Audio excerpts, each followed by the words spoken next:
Hello and welcome to the TNT podcast. My name is Terry, And I'm Toby. and this is going to be a three-part series addiction podcast. So this is part one, and we hope you enjoy. Bye, guys. All right, so I'm gonna start off with my alcohol addiction. So I started drinking. Actually, I had my very first sip of beer when I was 4 years old. My father's an alcoholic, unfortunately, and well, I had my first taste of beer at 4 years old, and then I started drinking like every single day from when I was 14 years old, when I was freshman in high school, all the way up until I met him. Well, reunited with him at the year or age of 22. And I would be drunk every single day, and literally have a bottle of whiskey and a can of Pepsi or Coke, and just chug on the way, and just be drunk literally all day, every day, and during school. I don't even know how I didn't get caught. No idea how, because I reeked of it. Legit, I don't even know how, but yeah.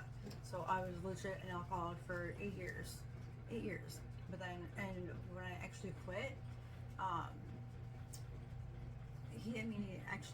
so I quit cold turkey, and I did relapse, but so I quit cold turkey August 12th, 2012. And that was actually on my father's birthday, and that was with my two best friends, Mandy and Charlie. And then I actually relapsed in October 22nd to be exact, when I met with him, reunited with him downtown Chicago. We went to the Cordon Bleu because they had a interview, and so I actually got a half pint of Skull, and we went to a celebrate once we got into school. So we celebrated, and he didn't realize how bad my addiction was, and that I was clean until obviously I came out of the bathroom because I really chugged the half pint because I was so nervous. Obviously being with him. And so he had a beer, and then by the time I was done chugging me in the bathroom, he was like having his beer, and then we just walked around downtown Chicago and had a great day. But during my alcohol days, back in those days, I did a lot of dumb shit. I actually had a really bad depression. I would try to, trigger warning, commit suicide. I would literally lay down on the train tracks because I didn't want to live anymore. And I was also on SSRIs. Yeah. I was on Zoloft for many, many years, which I was forced. And also, I was forced into rehab so many times. But obviously, I didn't quit because I wasn't ready to quit. And the thing is, when you push somebody to, go to rehab, when they're not ready to stop the addiction, they're not going to stop. So, that's my number one suggestion. Like, the only way a person's going to stop doing anything is if they're ready to stop. Exactly. But he helped me stay clean from, alcohol. I mean, of course, obviously, at our wedding, I had a glass of champagne to celebrate, but then I go back. But that was 10 years almost later. Right. So Exactly. we already beaten the addiction, and it was just a celebratory drink on our wedding day. Exactly. And also, I also had a drink of champagne also at my sister's wedding a year later, and never went back. So, Right. but I know that if I were to ever touch, alcohol or beer, that's it. Like, I'm, Liquor, it's about, yeah, that's what I mean, yeah. So if I were to ever, touch liquor, that's it. So I legit, had to skip my, sister's bachelorette weekend, or the bar. The first night, because they were going out bar hopping the Yeah. entire night, and then the rest of the weekend was more chill. Yeah. So, but I mean, I did a wine tasting, but it was really like, how wine tastings are. Taste it and spit it out. Right. But, and it didn't, trigger me at all. I never went back, so I haven't gone back since. I did, let's see.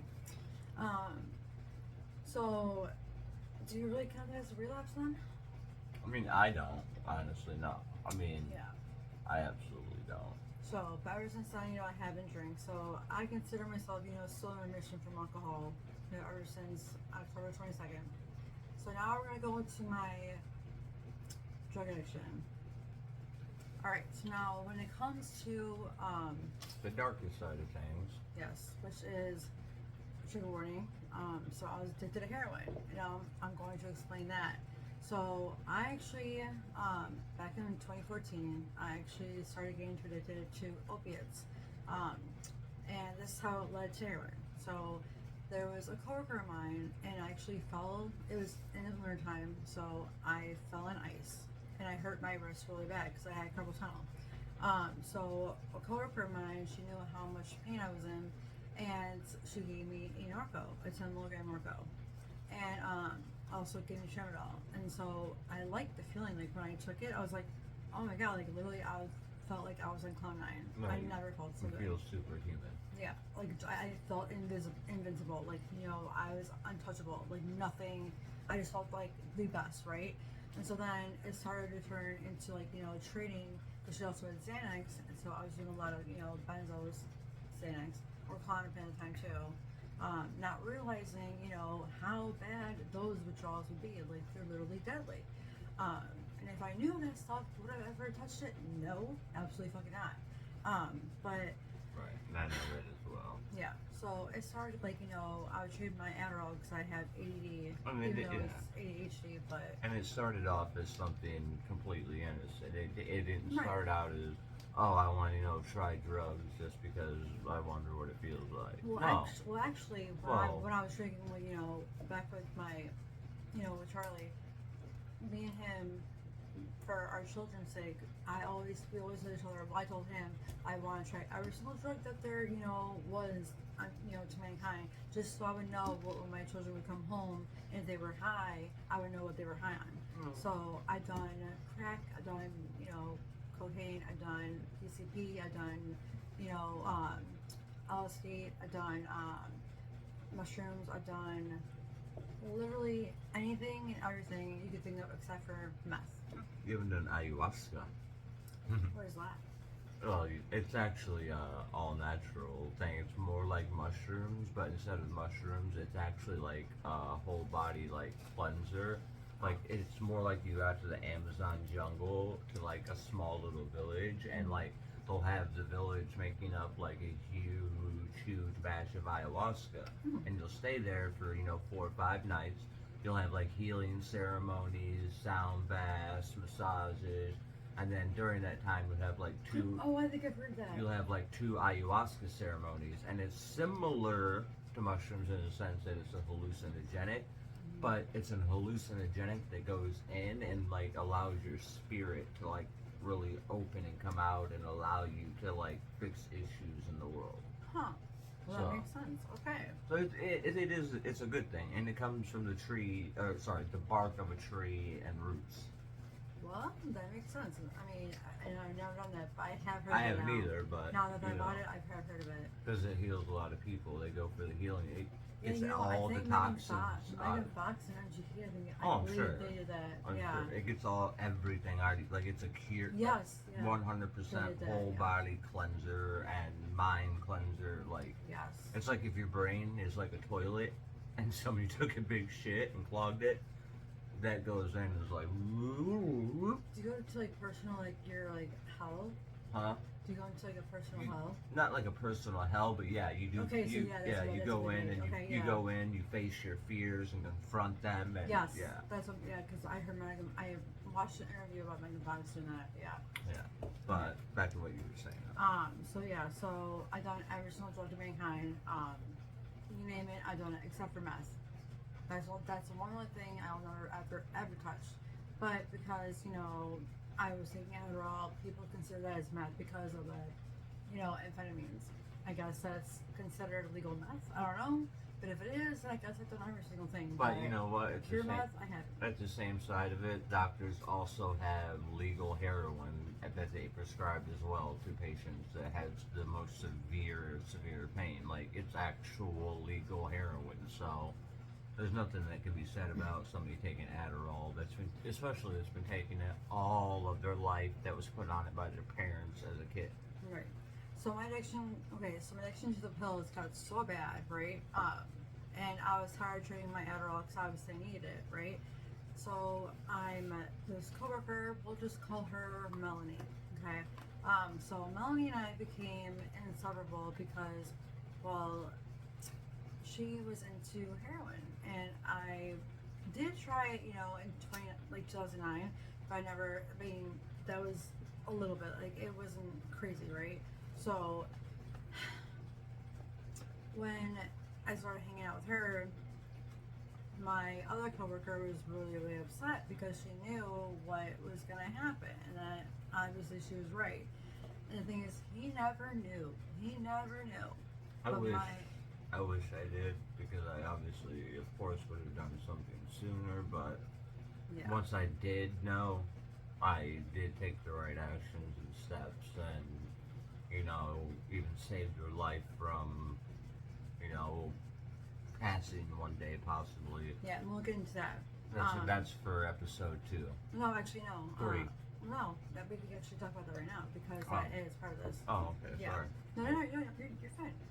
So what in 2015, toward the end, I actually got pregnant with my youngest, and I'm going to admit it, and I'm not afraid to admit it, but because I was, just so far, into, being on heroin, obviously I lied to the doctors and told them I was taking Norco, which I was, but I told them I needed help because obviously I didn't want the baby to be born with, to heroin because I've seen videos of what babies go through when they are, born addicted to heroin. And it's I sad. didn't either. But, and he didn't even know. So then how he found out was I had to tell him that I was put on Subutex. And he's like, what is that? And I was like, well, I've been lying to you and I haven't been doing heroin. And he's like, wait, are you kidding me? And I was like, no. So I was put on Subutex, and throughout the entire pregnancy, she was perfect. Our youngest, as of right now, because we have their child away, obviously. But our youngest, as of right now, she was obviously born dead, or she was born dead because she had the cord up around her neck. Right. She wasn't born dead because of the drugs. No. So she was actually born on August 27th, 2016, they even, obviously every month they would drug test me, and obviously it would always come up with Subutex because I wasn't using. Right, and we've never once had people involved in our lives like that where they check in on us or our kids or No CVS, nothing. right, like nothing, like because they know and have seen, not only are we both good parents, but after they saw her with her issues, they knew that I was at home stable still, and there for our oldest daughter. Yeah. So one night I was driving. Okay, so this girl Melanie and I, like, we were really talking together. Like, I mean, when it came to our addiction, because like we would say, like, hey, this is the last day, we're gonna get it, and then we're gonna quit tomorrow, right? Because she was actually on methadone, and I had no idea. But so she was, on methadone, and then she refused to take it, and use heroin. But so after our baby was born, she was healthy and everything. And so I quit, the cold turkey, from the Subutex, and went through all the withdrawals, and the withdrawals were horrible. I mean, for alcohol, I went through nothing, right? But with the withdrawals for the Subutex alone, literally I had restless leg syndrome. I had the shakes, like I felt like my skin was crawling. I had I couldn't sleep, like bad insomnia. cold, hot sweats. Yeah, cold and hot sweats. No appetite. Right, he saw me, and he saw me in hell. So while I was still and that was the month after she was born. So I, the girl Melanie, she hit me up and asked me, she's like, are you gonna be triggered? Because obviously I was clean, for a month, right? She's like, are you gonna be triggered if I ask you to take me just this one time? And I'm like, who isn't? Like, come on, that's a dumb question to ask. right. But then I really, really thought that I was gonna be fine, and I thought I was gonna be, good. But unfortunately, I wasn't. So me and Melanie, we went to the west side in Tailgate, and then once I saw it, I was like, can I have just a little tiny bump? And at this time, I was taking Xanax, but he didn't know either. But I was just taking Xanax at the time, so obviously I wasn't clean, completely 100%. I was from opiates at the time, yes, but obviously because I was having I was hallucinating, so I was put on Valium. So because I had Valium, and also took Xanax too, because I didn't feel the Valium helped. I didn't know that if you mix both, that you could actually overdose, and I had an accidental overdose, and that, I mean, I was done for, she said a minute, but and she actually had a Narcan me to bring me back to life, which I thanked her. So then obviously because of that, even though I don't remember, all I remember was, being in the passenger seat and her driving. I'm like, what are you doing? Like, why are you driving? And obviously, like, duh, hello, like, you're freaking high, you dumbass, like, you fucking gave in, like, a fucking dumbass, like, and I thought I was strong, but I wasn't strong enough. So, But you become the strongest woman I've ever known now. well, yeah, but, anyway. So, Melanie drove me home at night, and she had her boyfriend, follow us, or meet us at, a house. And just to make sure, that we got safe, and also to pick her up and bring her home. So, because he knew what was going on, because he was also using them too. But I was also using crack this time, and so obviously it was just like, I was like a poly addict. So then, and also, there was another time where I overdosed, but it wasn't on that. It was, so I was given what I thought was actually MDMA. But it was not. He could tell you this because I do not remember. It literally looked like somebody took a handful of Flintstone children's like hard vitamins, dumped them in their mouth, sucked on them for about 5 seconds, and then put them in a bag, and then all the colors and all that mixed together, and then that's what was given to her. And it wasn't obviously Flintstone vitamins. It was like basically probably every damn cleaner underneath somebody's sink, and she thought she didn't feel anything is what she said at first, and that was the reason she took more, which led to what happened. How many did you even take?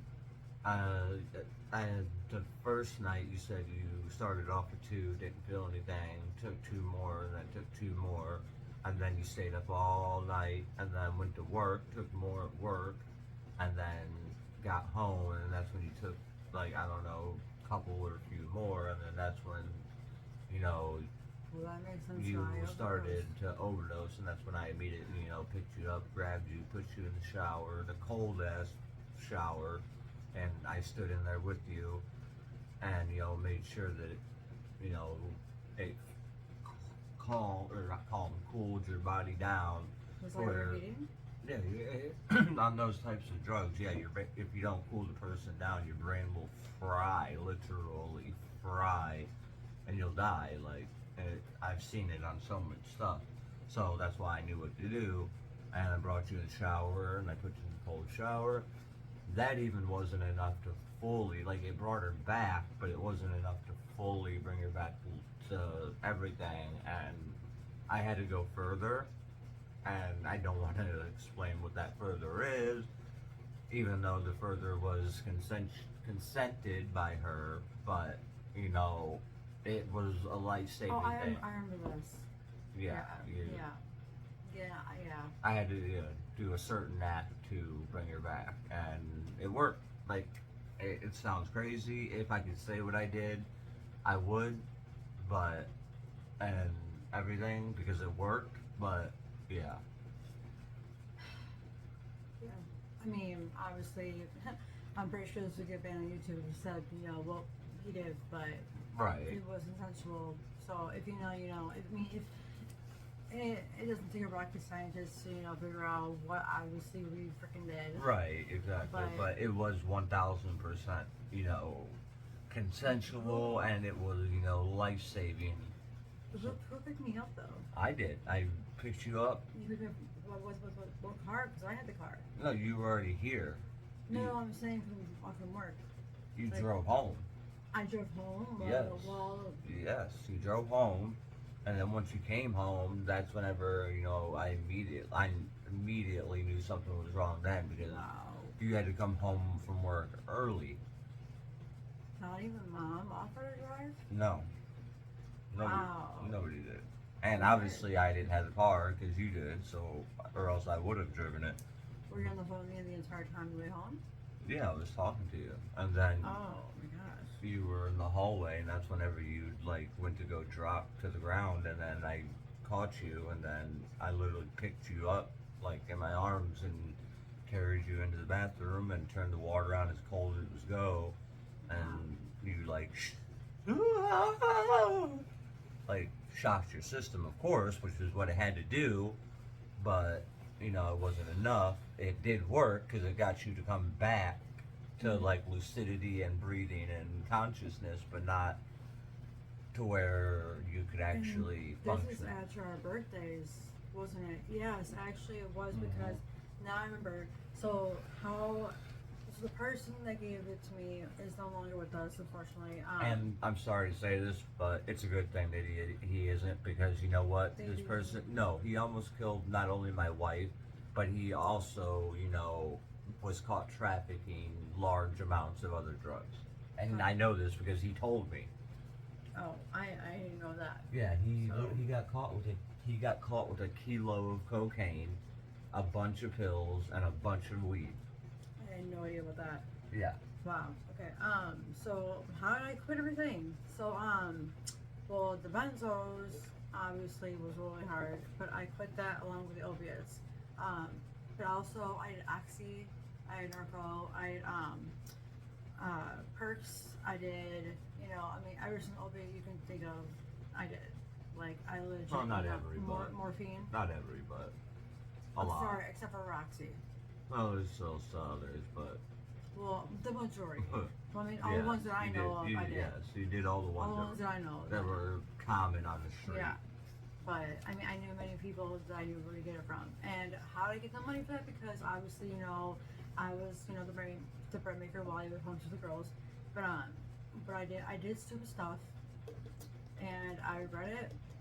And you know how people get the money when they're really, you know, obviously desperate for their addiction. So this one person didn't care, and obviously he gave me money, you know, literally every single day because I was doing, you know, 8 grams a day. So that's 16 bags a day. That's how bad my addiction got. But anyway, so how did I quit? Well, here comes the sad part. So today is November 15th, and this actually marks the day 6 years from when I had my abortion that I never ever wanted to have. Which is why I'm making it today. So I was hard by Melanie's boyfriend. And it was actually October 11th. And then we found out that I was pregnant on October 31st, which is obviously Halloween 2017. And that was the last day that I ever touched, you know, anything. And I quit, well, obviously, you know, opiates, but I was already done with, you know, all the other drugs. But, you know, so I quit that and I went to the withdrawals. I didn't even care because, you know, obviously I was pushed and pushed and pushed because not only for my health issues, but because Melanie forced me to. Like, she literally threatened my life. If I did not get an abortion, then she would unalive me. And So- then, just so everybody knows, I am 1000% against abortion. So Like, am I. the first thing that I told her, she can tell you right now, is when we first got together, you know, I made her wait 2 months before we did stuff because I wanted to make sure the love was real. And then the first time that we did, you know, make LOVE, she got pregnant. And what's the first thing I said? He said, the first thing he said was, you know, if you get pregnant, don't kill my kid. And I was like, of course, like, oh my god, he's against abortion, like, oh Like, my god, like. Of course, I'm also, you know, pro-choice. Like, it's the woman's body, so if a woman decides for whatever reason that, you know, she decides that she needs one, I do believe that it is the woman's choice. But myself and my beliefs personally, I am against it. Now, my wife, yes, had one, but, you know, that doesn't mean I'm against her. because she would have literally died if she wouldn't have done it. Like, we don't know that for a fact, though. well, not a 1,000% fact, but it was 99.9% fact. Like, it really was, with how much I was predicting it and feeling it, and with the health issues you had at the time. Like, yeah, you would have ended up passing, giving birth, and yeah. But I know how you feel, and I'm sorry. I'm just letting like, you know. obviously, after I had the abortion, which I was really about to, get up and walk away. I was really about to get up and walk and, just say, fuck it, I'm gonna go through with this, whether Melanie liked it or not, right? And, oh, one second, sorry, baby. And if Melanie ever happens to see this, or Melanie's boyfriend, Kraken, They're not together anymore. well, But, Melanie's ex-boyfriend, we'll call him Kraken. Well, let's just say that drugs and all the things that they went through in their past, if they thought those were demons, I'm their demon. yeah, he's waiting. But anyway, either way, I will never let anybody influence my wife into drugs or anything. And she wouldn't anyways anymore anyways, but if anybody even brought that crap around my wife anymore, like, you don't even want to know. Like, she wouldn't do it, but just the simple fact, if you were to disrespect her and do that in real life, like, nah, I'd be over for you. Yeah. Simple as that. but my clean date. So I turned 6 years, sober, on November 1st. So I actually, my first day being sober, going through the hard withdrawals, which will be explained in the second part. It was November 1st, 2017. So that was my sobriety date. So I've been clean for 6 years. So I am an addict in remission. That's what they call it. And it was really hard. But those will be obviously, every single, withdrawal that I went through will be told in part 2, though. Yeah, that'll be next episode. There's, like we said, 3 parts. Yeah. This part covers, her addiction, her struggles, and all that. Part 2, that'll cover, withdrawal, how to live with it afterwards, what you can do, what people around you can do, and then, the third part will be Life after. life But after, the reason why I did, struggle with addiction, or I even, didn't care, especially with alcohol, I didn't care, I didn't give a shit, was because I was really depressed as a child, and even when I was with him, obviously that depression didn't go away, but I didn't want to live. I didn't want to live. Like, it's not like I was trying to, unalive myself, but I didn't want to live, because I was actually hard 3 times by 3 different men, and obviously the last man was, what he said, what's your name again? Kraken. Yeah, Kraken. So, my first one, he actually, Because I'm gonna be cracking his skull. yeah, so when I was an alcoholic, my first, rapist, his name is Terry Dominic. Yes, Terry Dominic, I know you're in prison, so you're never gonna see this, but yeah, he actually told me, that he, put Klonopin, which I didn't even know at the time what it was, in my, screwdriver, and he took advantage of me, and he told me the next day. Yeah. So I had my sister's, best friend pick me up, and then the second one, so it was in 2009, so the second one was 2010, so what happened was, I was with friends, Shitty fucking friends. and there was this guy named Nick. I don't know his last name, I never knew his last name, but he was really tall, and he wanted me so bad, right? But I have flashbacks, and he beat my face so bad while, doing that, and I literally woke up like 3 weeks, like a month later in the hospital to my sister take a picture of my face. And I was like, what are you doing? Like, why are you here? And she's like, you don't know what happened to you? And I was like, kind of, but not really, you know. But like what day is it? And she told me the day. I was like, why? And she's like, you don't remember anything at all. And You've what- been here for a month. And I what's was- even worse about the whole thing is they never did a R test on her. right? Like, why? Like, they did that shit back in the 60s, 70s, and 80s, like, for women that were brought in for all kinds of stuff. And she was clearly brought in as a victim of some sort of crazy abuse just at the start without knowing any information. So why wouldn't you start with that test? Like, that's the test that normally they would start with anybody, like any decent hospital. But the thing is because my mom actually told me a few months back that the reason why I didn't do it is because Nick decided to run, be in the ambulance with me just to, save his butt, and say, I'm her boyfriend. So he rode in the hospital, in the ambulance all the way to the hospital. And so then my mother goes in and she's like, who the fuck are you? And he goes, oh, I'm Nick, her boyfriend, nice to meet you. And she's like, no the fuck you aren't, like get the fuck out of here. And then my mom made, my sister, like, obviously my mom didn't know, but my mom made my sister, take him home. But And everybody else got arrested because what happened, because there was two different stories. But I don't want to say them all. I don't want to say it because it's too much and it's too much of PTSD. and honestly, the stories and these people, they did shitty stuff, and some of these people are still around to this day, and they know what they did. And you know what? You gotta live with it every fucking day. What you did, you gotta live with every day, knowing what the fuck you let happen, and knowing what the fuck you let go on and even planned, because she was screaming to the death of her life for help. I know she was. Like, I wasn't there, obviously, but she's told me everything.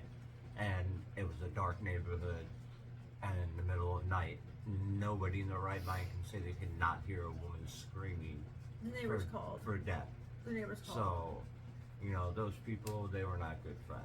And they still aren't. If they're around following her, stalking her, whatever to this day, like they do.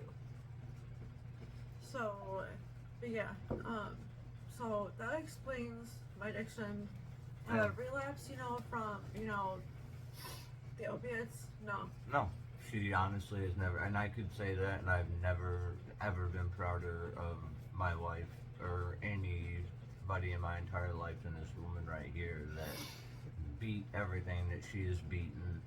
She has went through everything that she has went through, no matter how hard, no matter how tough, no matter how terrible, and still come out the side. Yeah, and she may cry. That doesn't mean she's weak. I mean, she's strong. She's came out the other side a fucking warrior goddess. Like, this is not a woman to mess with. This is a woman that's been through shit. And, yeah. But, the real reason that we're actually talking about this today is because My best friend Lauren, this past Sunday, her boyfriend died of an accidental overdose. he actually, She tried, saving his life, but he was in a treatment center for 28 days, I thought and it if was 20 or 30, I forget Yeah. which one, but yeah. and if any recovering or struggling addicts out there know, once you go clean for so long, you don't have a tolerance anymore. Like, right. your tolerance is nil. Like, it's gone because your body has been flushed clean on purpose. That way, you can get yourself back to healthy again and all that. And he wasn't thinking of that and did what he did, and too much was too much because his tolerance wasn't what it once was. And yeah, So, and unfortunately it was a little worse because not only did it happen in front of his girlfriend's children, all 4 of them, but it happened. No, her children. Sorry, her children, I meant to say. All 4 of her children it happened in front of, but she basically held him in her arms, Narcaning him to save his life. And they just moved to a new condo. As he passed away in her arms. So yeah, that's really why, today is the day we chose to do this, and not only just in memory of him, but, in memory of her, and to mark a milestone and how strong she is, and yeah, and to help anybody out there that has ever struggled or is still struggling or anything You're 5 years old. with anything, no matter what it is, because you can be addicted to anything these days. And honestly, I'm gonna say even porn, because it's just as big an addiction as all the rest of them. An addiction is not It can- something to fuck with. it It's can- not something to brag about. No. It's not something to say, oh, The cool kid, like you don't yeah, I used say- to do that too, and, Right. or You don't yeah, do it. IOD too, just to fit into the cool kids club. Like, no, that's not cool at all. Like, you're disrespecting so many people's memories, when you do that, because so many people have and passed triggering them.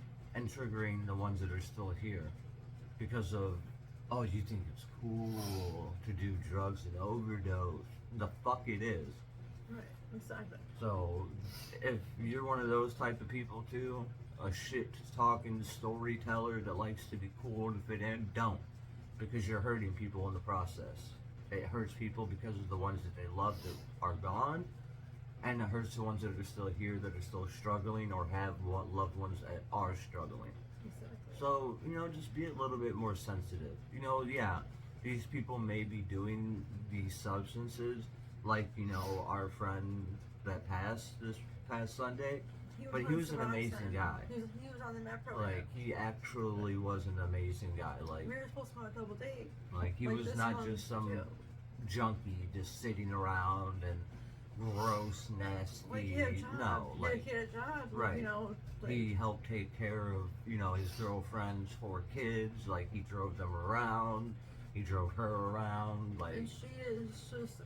and she even is handicapped herself minorly because she had a stroke At in 17. high school. So, she doesn't have full use of one of her arms and yeah. hands. And you know what? Did he see that? No, because that's not something to see. He still loved her no matter what. And So if we'll talk about that in part 3. yeah, but, that's something to get into later. But But this is. if you guys are out there and you went through anything similar to what my wife has said, and it's not like I've not had issues either, because I'm not going to sit here and play angel. Never was I addicted to anything, but when I was a kid, 15, 16, 17, I experimented with fucking coke and what else? Let's see, coke, shrooms, some pain pills, I and was, a kid. yeah, like normal, like everybody knows normal kids do. Like, they experiment with drugs and then they grow up and then they stop. And I also had a minor stint with alcohol too, but that was only like a 2-year period, and then I got away from it on my own, and I wasn't even addicted. It was just because I worked my fucking ass off all day. I was so tired, and I just wanted to come home and relax. And then when I was that way, it was my first apartment growing up. I was 18. I worked probably 100 hours a week. So, I came home every night. I drank a gallon of vodka, 30-pack of beer, and I'd be out. That lasted for about 2 years. And then I ended up with some pretty severe concussions due to being drunk, saying the wrong words. And then after that happened, I can't say I never touched it again. No, because I had a few beers here and there. And then even when we first started together, I'd buy a 6-pack, and the 6-pack would last me an entire month or more. Because And I never touched any of it. yeah, and she would never touch it, but I would buy it because I just loved the taste of like the hoppiness, like extra hops. And then after a while, I got to a point where it's probably been 6-7 years now. Yeah, it's almost been a decade actually since you've had. Yeah, I got to a point where I was just like, I don't even care about the taste of it anymore. Like, Right. like Yeah, it's 2014 was last year. yeah, like it was So- that. So So 9 years. So yeah. I mean, I'm not, it's not like I never did anything, but you just never got addicted to it. I've never been severely addicted to anything. Just because, if anything, my only addictive personality is her. But, I mean, that's part 1. And, we hope that you guys can find some solace and you guys can find, some similarities, and maybe it'll help you. And if you want to share your story in the comments below, go ahead. We're always here. Like, I mean, not always. We have kids, but we're here to help and talk to people when we can, and if we can. And as long as you come and you respect us, we will respect you. Yes. But don't come for me and don't come for her. We're a power couple. We're together. We've been together for 11 years. We've gone through every single thing that could literally break up any couple, and we've gotten stronger from it. And we've known each other since we were 7 years old. And Literally. we've got 2 children. We've got a son in my beautiful wife's stomach right here. Yes. Yeah. So that's all we ask is respect for us, and we will respect everybody in return. And we're always, always here to help anybody that needs it. So this is me saying goodbye to everybody, and I hope you all have a great and wonderful night, and we'll see you for part 2. And part 2 is going to be about if you suspect a loved one, or you think, or if you do have a loved one, The signs. So it's Red like the flags. signs and red flags, if you think or suspect your partner is using, And then how to help them. how to help them, and also the withdrawals. Right. So we'll see you guys in the part 2, which will be in a couple days. So you guys have a great day, and we'll see you guys next time. Bye.